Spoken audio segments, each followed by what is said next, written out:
Solar cell के बारे में, सोलर सेल में ये एन टाइप लेयर थी, ये आपकी पी टाइप थी, ऊपर आपका फिंगर टाइप लेयर थी, बस बार थे जो, और नीचे आपका बैक कवर, जिसको बैक फ्रंटेक्ट कह सकते हो, जो कॉपर का बना होता है, कंडक्टर है, ठीक है, ये था।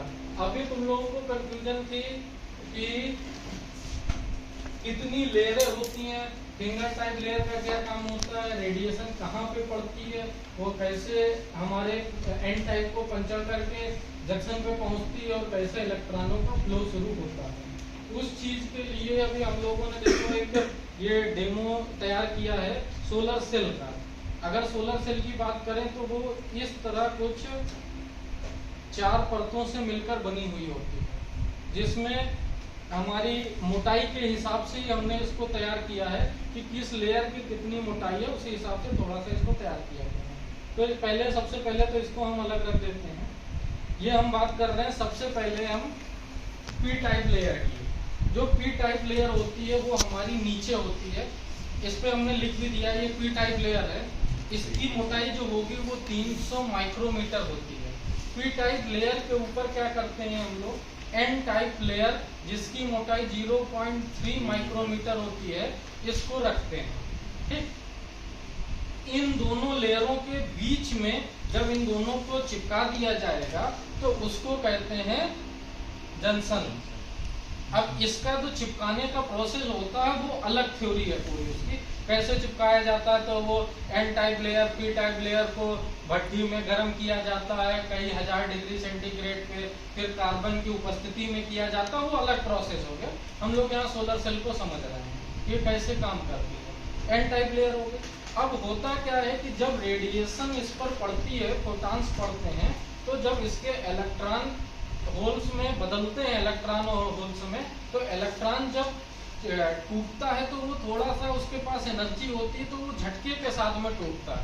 तो वो टूटता है तो वो एन टाइप लेयर पर आ जाता है और होल्स पी टाइप लेयर पे हो जाते हैं। तो अब वो एन टाइप लेयर सेमीकंडक्टर है, तो उसको चलने में, अब यहाँ पर इलेक्ट्रॉन है, उसको यहाँ से यहाँ तक जाने में बड़ी कठिनाई होगी।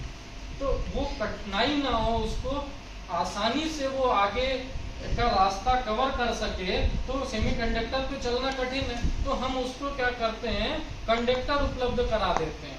वो कंडक्टर हम इस टाइप में बना के कराते हैं, जो फिंगर टाइप लेयर होती है और ये एन टाइप के ऊपर इस तरह से चिपकी हुई होती है। तो जैसे कोई इलेक्ट्रॉन यहाँ पर टूटा तो उसको तुरंत ये कंडक्टर मिल जाएगा, कोई यहाँ पे टूटा उसको ये मिल जाएगा, कोई यहाँ पे टूटा ये मिल जाएगा। तो बीच में आप देख रहे हैं कंडक्टरों का साइज थोड़ा सा पतला है और साइड में ये थोड़े से मोटे हैं। तो होता क्या है कि जब कंडक्टर यहाँ का यहाँ पर आया तो यहाँ से छोटे छोटे कंडक्टर, जैसे हमारे गाँवों में देखो या घर की जो गलियां होती हैं उनको देखो, गाँव के अंदर की जो गलियां हैं पतली होती हैं, फिर वो रोड आगे जाके, जैसे खड़ंजा कहते हैं पगडंडियां, आगे जाके थोड़ा चौड़ी रोड में मिलती हैं, वो आगे जाके मेन रोड पे तो वो और चौड़ी होती है, फिर वो जाके किसी शहर की रोड में जुड़ती है हाईवे पे तो वो और चौड़ी रोडें होती हैं, वो जाके नेशनल हाईवे पे जुड़ता है तो और चौड़ा होता है। उसी तरह देखो ये बस बार हैं जो हमारे काफी चौड़े हैं और जो बीच वाले हैं ये पतले हैं। तो इस लेयर को हम लोग कहते हैं finger type layer.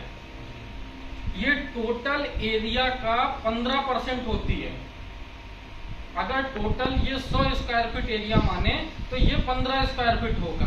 85% area free होता है, जैसे ये फ्री है, ये फ्री है, ये फ्री है, ये पूरा फ्री है ना।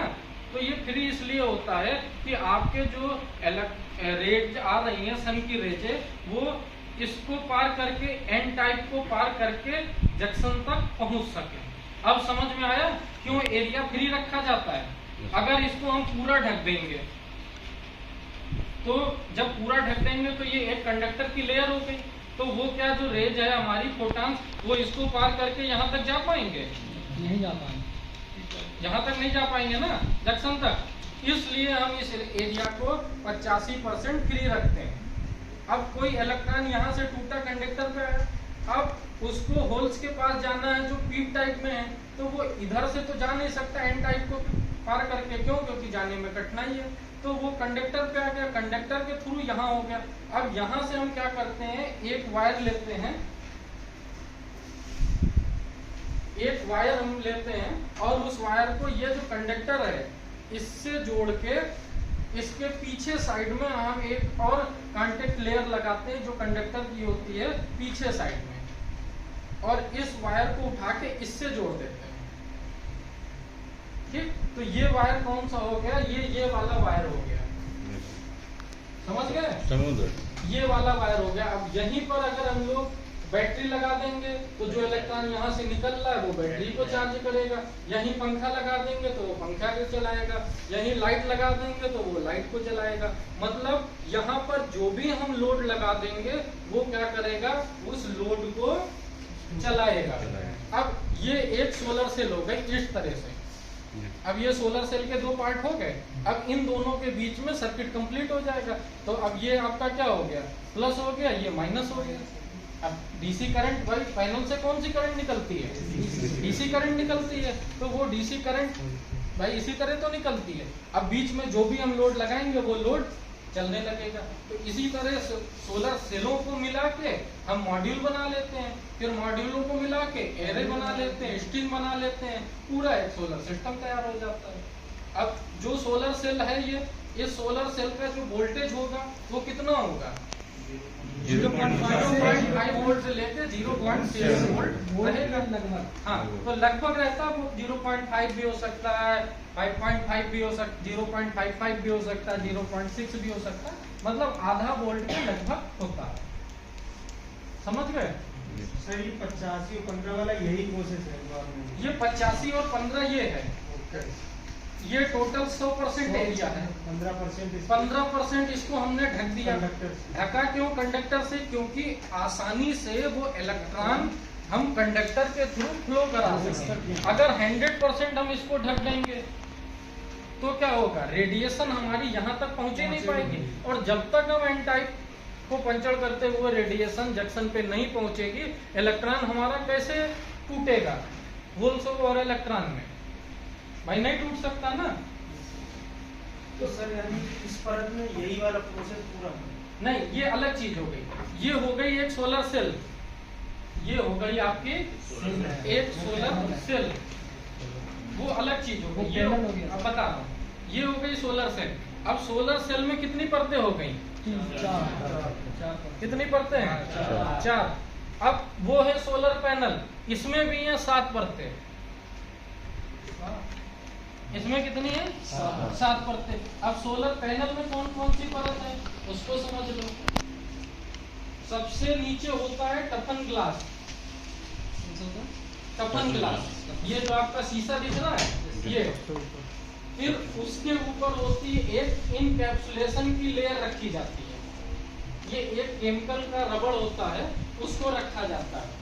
ठीक, ये बिल्कुल ट्रांसपेरेंट एक रबड़ होती है, बिल्कुल जो हीट करने पे गल जाती है। कारण क्या होता है अभी समझ जाओगे। इसके ऊपर हम लोग सोलर सेल रख देते हैं। ठीक, इसके ऊपर फिर इनकैप्सुलेशन की लेयर रख देते हैं, इसके पीछे बैक सीट लगा देते हैं और इन सब को प्रेस करके हीटर में डाल देते हैं। हीटर में क्या होता है, ये इनकैप्सुलेशन की लेयर जो होती है ये गल के आपस में चिपक जाती है। तो जब चिपक जाएगी, फिर जब सूख जाती है तो सोलर सेल अपनी जगह पे एकदम फिक्स हो गया। जैसे तुम लोग हाई स्कूल के इंटर की मार्कशीट लेमिनेशन कराते हो, उसमें क्या होता है, एक लेयर नीचे होती है, एक ऊपर, उसके बीच में मार्कशीट लगा दी, दबा दिए, हीटर में गई, उधर से निकली तो सील कर दिया कि नहीं। तो उससे क्या होगा, आपकी जो सोलर सेल है वो पूरी तरह से वैक्यूम सील हो गई, ना उसमें हवा जा सकती, ना कोई गंदगी, ना पानी, कुछ नहीं जा सकता। तो वही लेयर होती है इनकैप्सुलेशन की लेयर। इसके पीछे बैक सीट लगा देते हैं जो आपको व्हाइट कलर की दिखती है।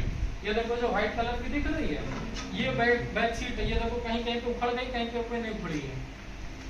उस बैक सीट के अंदर इनकैप्सुलेशन, उसके अंदर सोलर सेल, उसके ऊपर फिर इनकैप्सुलेशन, उसके ऊपर टफन ग्लास। काफी मतलब उसको सुरक्षित बनाया जाता है। अब ये जब प्रेस कर देंगे तो सोलर पैनल में कितनी लेयर हो गई, 1 2 3 4 5, फिर एक होता है आपका फ्रेम, चारों तरफ एल्युमिनियम का फ्रेम लगा देते हैं। और पीछे एक होता है जंक्शन बॉक्स, जो सारे ये बस बार आते हैं, ये सारे बस बार, देखो ये बस बार आया, ये आया, तो इनको यहाँ से निकाल लेते हैं। ये देखो, ये पीछे दिख रहा है, ये देखो तार दिख रहा है, अभी दिखाएंगे तो पास आएगा तो देख लेना, यहीं से तार को ज्वाइंट करके बाहर निकाल लेते हैं और वही तार तुम लोगों को मिल जाता है कनेक्शन करने के लिए। तो आया समझ में, ये पूरा प्रोसेस होता है। तो सोलर सेल में कितनी